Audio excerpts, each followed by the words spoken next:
With the African Democratic Congress facing internal questions about managing some of its recent successes ahead of 2027, former Vice President Atiku Abubakar has rejected calls to step aside for a much younger candidate, doubling down again about his ability to get the job done as concerns grow over potential infiltration in the party following defection of Mr. Peter Obi from the Labour Party as well as some of his key allies. Now, to help unpack and make sense of the recent back and forth within the ADC, and someone who is in a position to clarify some of the statements he's made recently about what the former vice president will be up to ahead of 2027 is Mr. Paul Ibe, the spokesperson of former Vice President Atiku Abubakar. Thank you so much, Chief. Good to see you.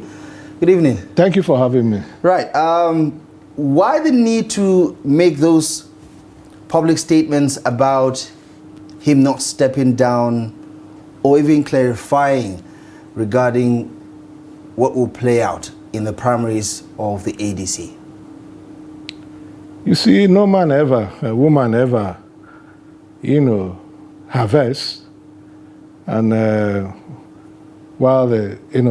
the planting season, there is the planting season and there is the harvest season.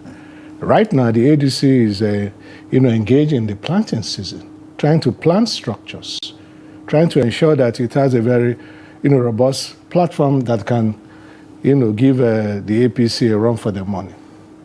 And so it was necessary to disabuse certain minds because what was playing out is that elements external to the ADC, elements being, in bed, with the Tinubu-led administration, and the Tinubu-led administration itself, which has adopted the decimation of the opposition parties as a state policy, we are obviously, going ahead and making prescriptions. The issue of ticket or no ticket is a prerogative of the ADC and of its stakeholders. Tinubu and the APC have not fully come to grips with the reality in their own party, and it is good that that they have used Minister Nyesom Wike, the drama that is unfolding in Rivers, our minister and GO has gone mad again. You can see that clearly, that what Wike is doing in Rivers is a confirmation of the cries of the opposition parties, that this is what is going on. And having succeeded, quote and unquote, in obliterating, decimating the opposition parties, he has turned the weapon against the APC. And we all are living witnesses to what is going on. And this is a confirmation of what they are saying, that Tinubu has been playing a politics that wants to enthrone a de facto one-party state. So, but where is this concern coming from about the need to clarify that Atiku has not had any conversation with Peter Obi or anybody for that matter regarding concession or who is going to represent the ADC? Because people are wondering that maybe, just maybe, the former vice president is unsettled by Peter Obi joining the ADC. I mean, people, I can understand the need for everybody to break the news. But except you are, a fly on the walls, even if they are having conversation, you don't know the nature of the conversation that they are having. And the truth of the matter is that there are conversations that are not for public, discourse, issues of certain nature. I mean, when they get to a point where they would like you to know whatever it is that are going on, but otherwise, it is not, the duty of the ministers of Tinubu or his aides who are now focused on the politics of the ADC instead of their primary responsibility. For example, Minister, what's his name? The Minister of Aviation. Festus Keyamo. Yes, Festus Keyamo. If he was up and alive to his responsibility, I bet you the ground crew at the airport in Lagos would not have destroyed $85 million brand new aircraft of the APC, which during that season, disrupted a lot of activities. And yet they are the ones that want to punish the airlines for for them not able to meet up with their schedules. So, I mean, the communication, the ones in charge of communication, if they were alive to their responsibility, the issues of the forgery, or the alleged forgery, out of Paris. In any case, we didn't even know that the president was going to Paris. Us knowing it was an afterthought. And that going to underscores the irresponsibility of this administration. Part time, we should know where the president is going. We were told he was going to Europe. I mean, I did very well. I majored well in geography. Europe is a nation of, it's a continent of 27 countries. I mean, factually, France is in Europe. 27 countries. Right. 27 countries. So it was deliberate. They didn't want you to know where the president is. And we should know. It should be communicated before the president takes off, not Europe, that he should be in Paris. So the fact that they didn't say he'll be in Paris speaks, very loud, and they know why. Because now everything he does is to go to Paris, including to sign off our tax. They are taxing poverty, and they are, Paris, France has become part of, all of that, what they are trying to achieve. As alleged by your boss, by people in the ADC. Not my boss. Over the past couple of Nigerians, weeks. It's not my boss. My boss is your boss is a Nigerian, isn't he? Well, he's a concerned Nigerian, right, and a stakeholder. If he's worried, what is going on, I mean, it also means that lots of Nigerians are also worried. Yeah, but back to the main question, is Atiku bothered that Peter Obi is in the ADC and appears to be his main challenger? Atiku Abubakar is happy that Peter Obi, His Excellency, is in the ADC. Because Atiku Abubakar recognizes that this project, Atiku Abubakar got the memo of Nigerians that enough of this ruinous Tinubu administration. We want, a government that will be focused on good governance, one that will, protect Nigerians and promote their welfare and their well-being. He got that. But in achieving, the goal, you need to join hands with other leaders. And so the more, the merrier. And that is what is going on. There is not a synergy that is going on. He will be happy to have a lot more of people come join, hands, with him. They are better.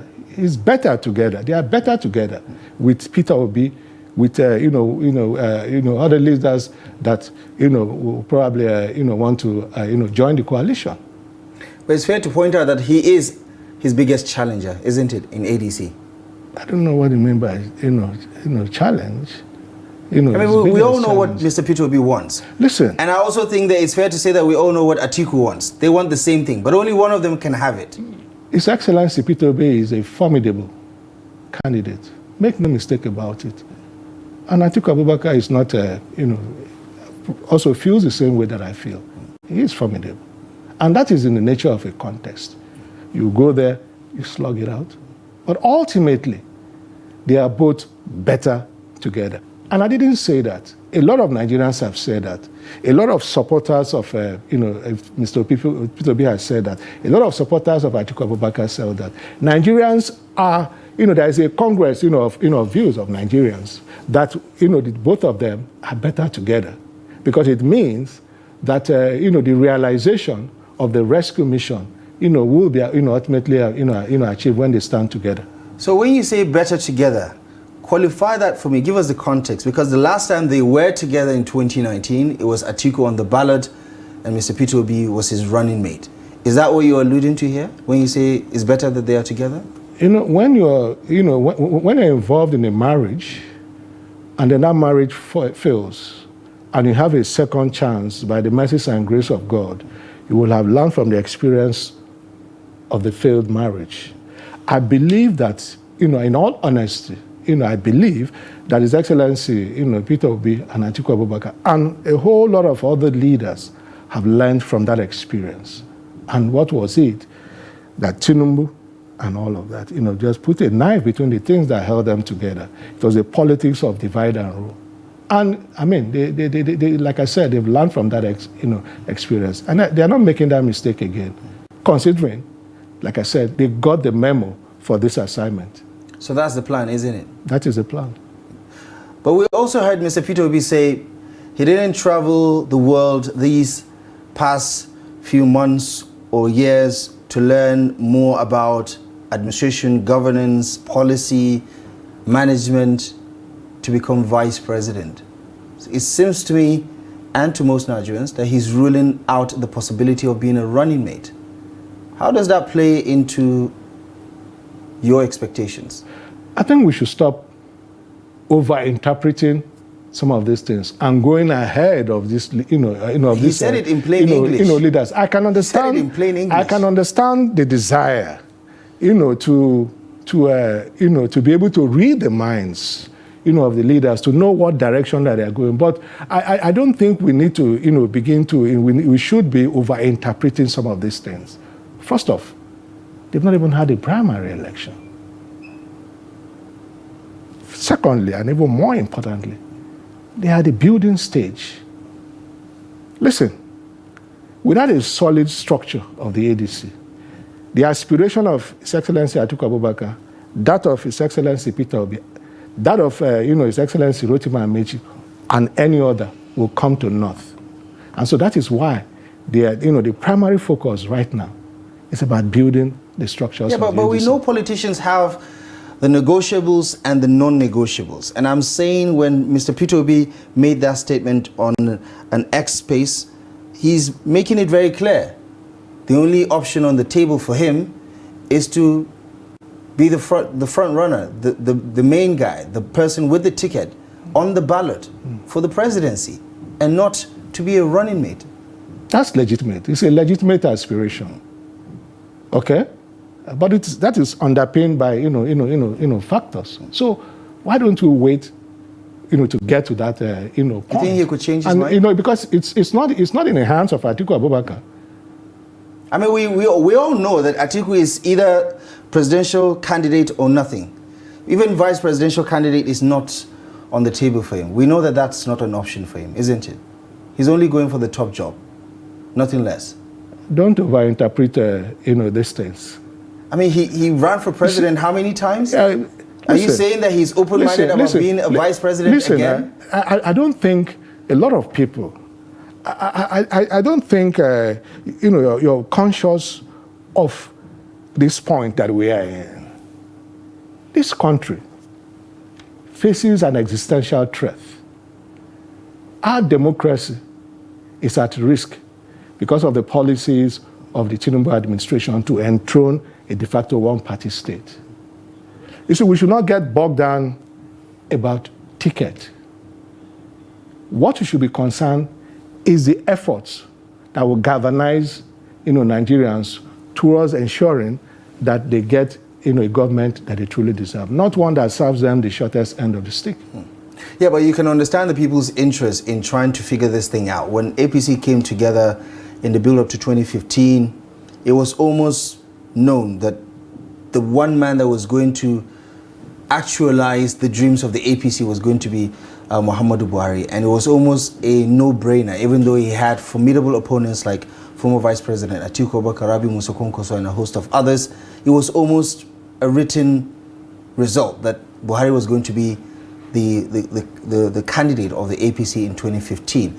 So there goes the question. Nigerians, especially those who have a lot of interest in the ADC, would love to understand where the pressure points are, what the pitfalls could be, because these are all people that have a lot of interest. Atiku's 6-point-something million votes, Peter Obi's 6-point-something million votes, obviously put together means something else in 2027. But is there a chance of these two working together again? And that's why I'm pressing harder on the question. There is a chance.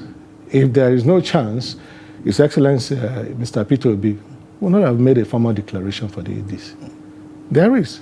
Don't forget that he took time, and all of that before, he got into the race. He's obviously convinced that this is, where to be.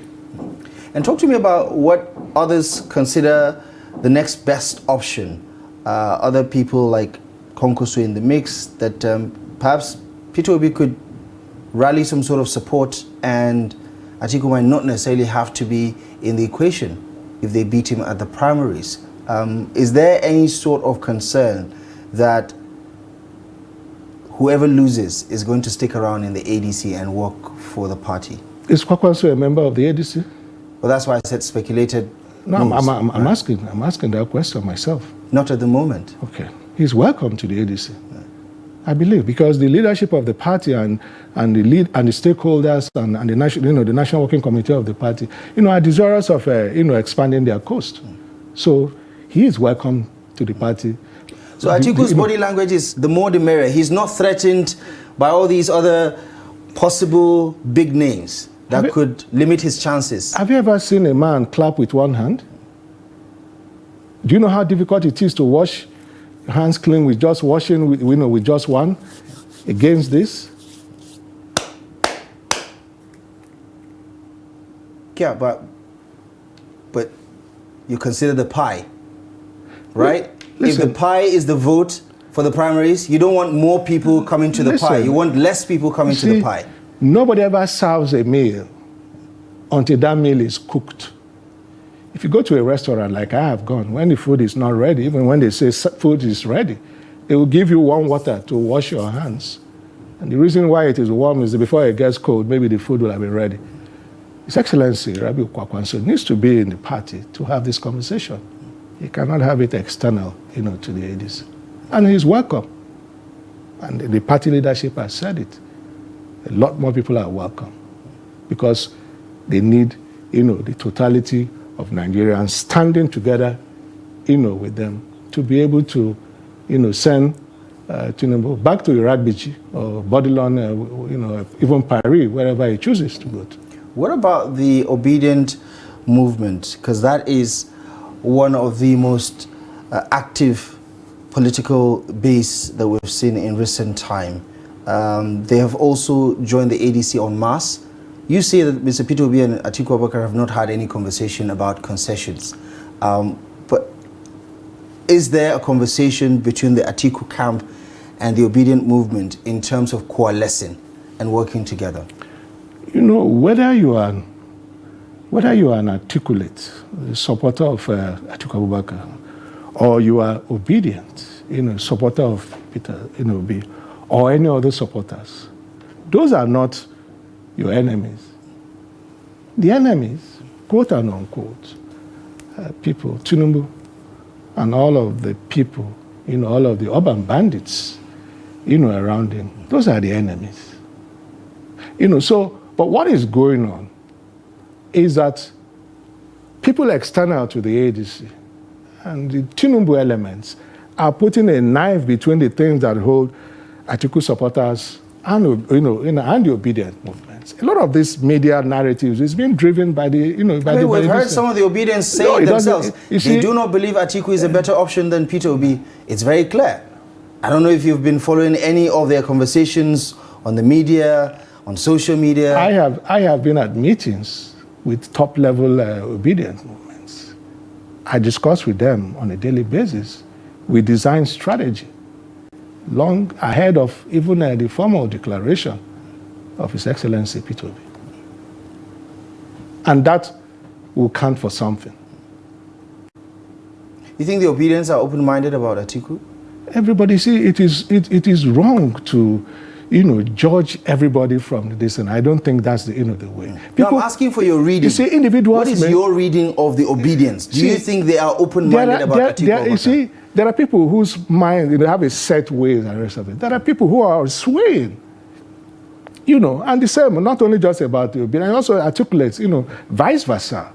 And when you present them with a superior, argument, to let them know that, no, this is not what you're seeing or what you're judging this man by. It's, it's based on, preconceived, set, notions, based on narratives that have been advanced, by the Tinubu camp.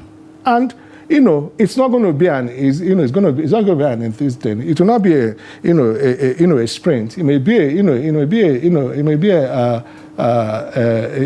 what's it called? Marathon.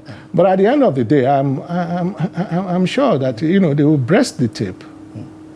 There's this concern.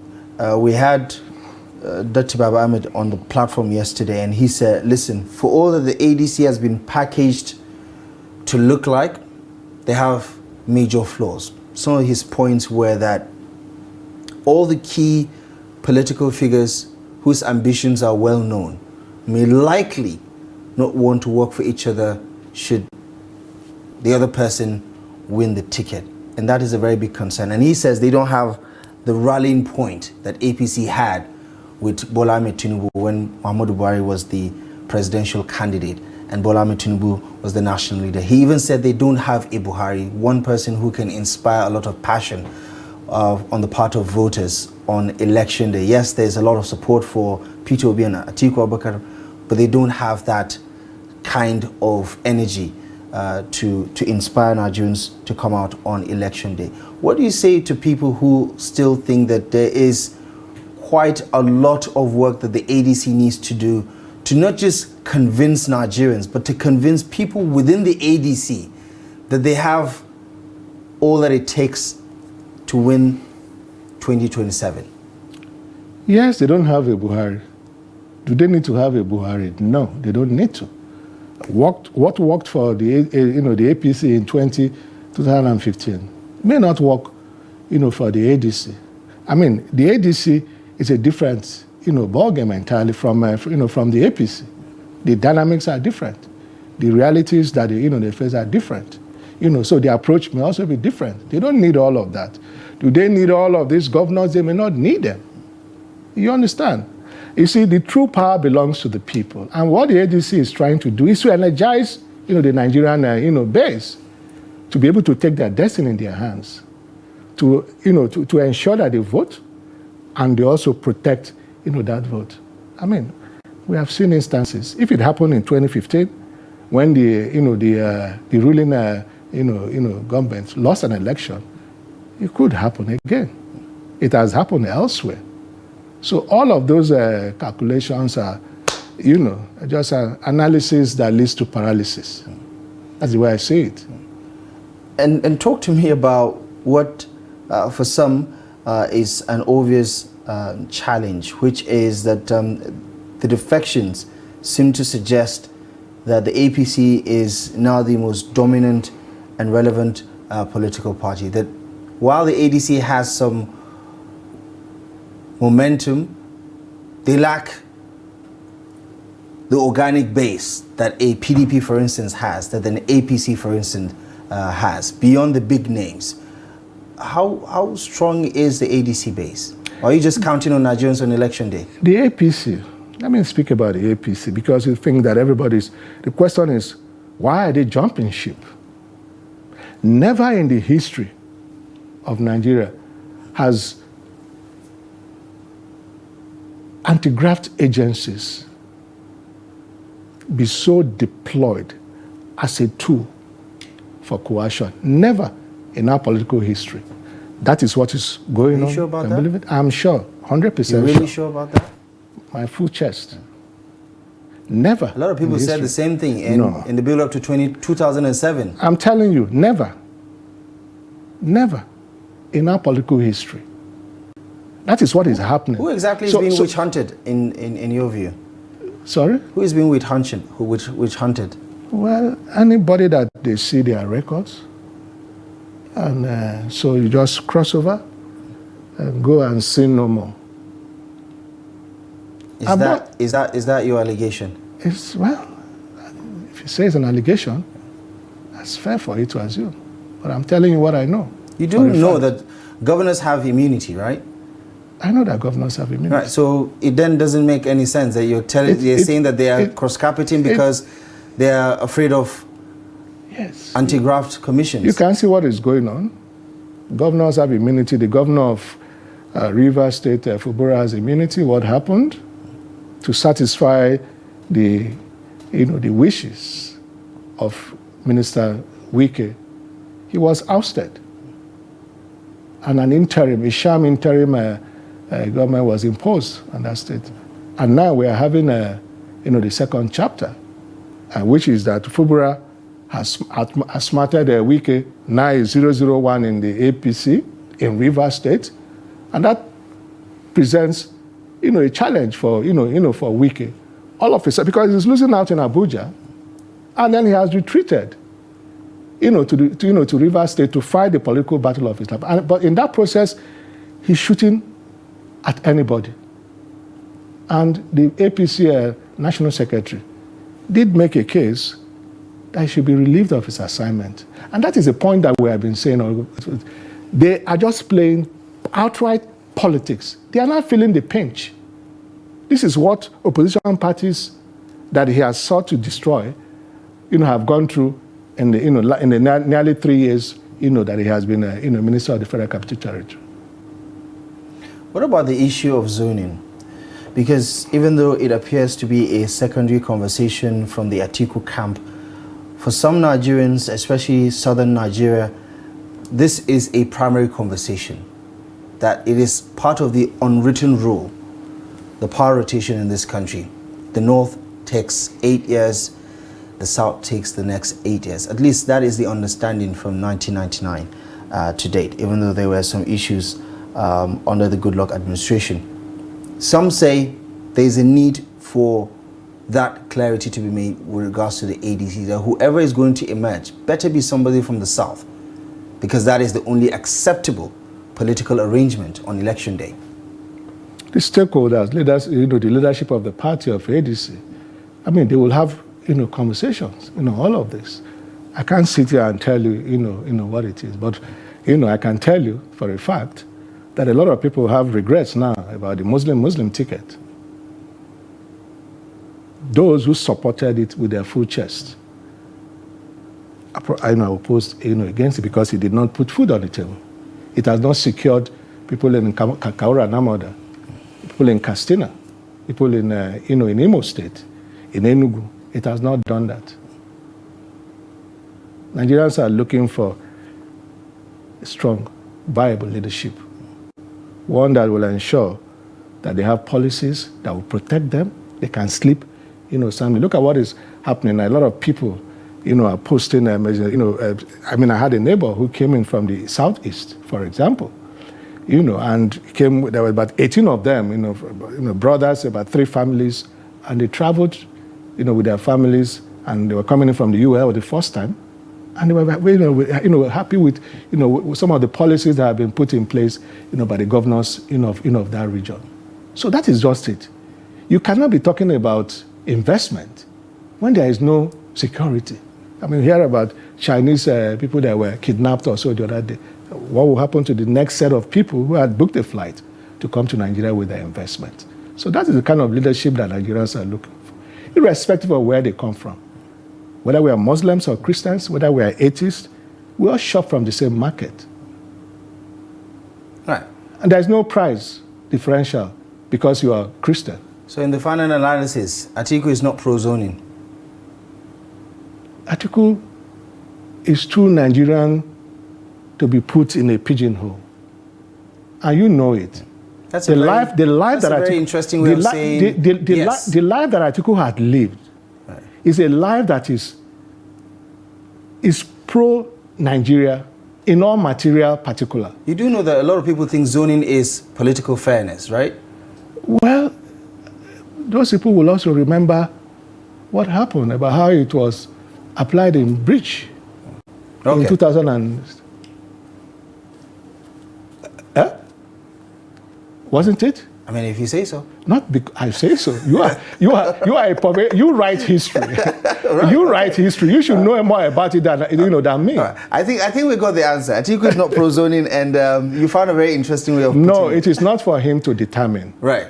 Okay. The leadership of the party will determine which direction that they will go. And let interlopers stop mingling, and they should focus on governance. On improving the lives of this, instead of we to be discussing about what is on the menu in Paris. As they say, when ADC gets to that bridge, they will have to cross it, and we will report it. Mr. Polibe, as always, a pleasure. Thank you so much for joining us on the program. It's good to see you again. Thank you so much. Thank you for the analysis. The pleasure is mine. That's it for tonight's edition of the program. We'll be back tomorrow live at 8 p.m. I'm Abdullahi Ahmed. Thank you so much for joining us. We'll see you soon.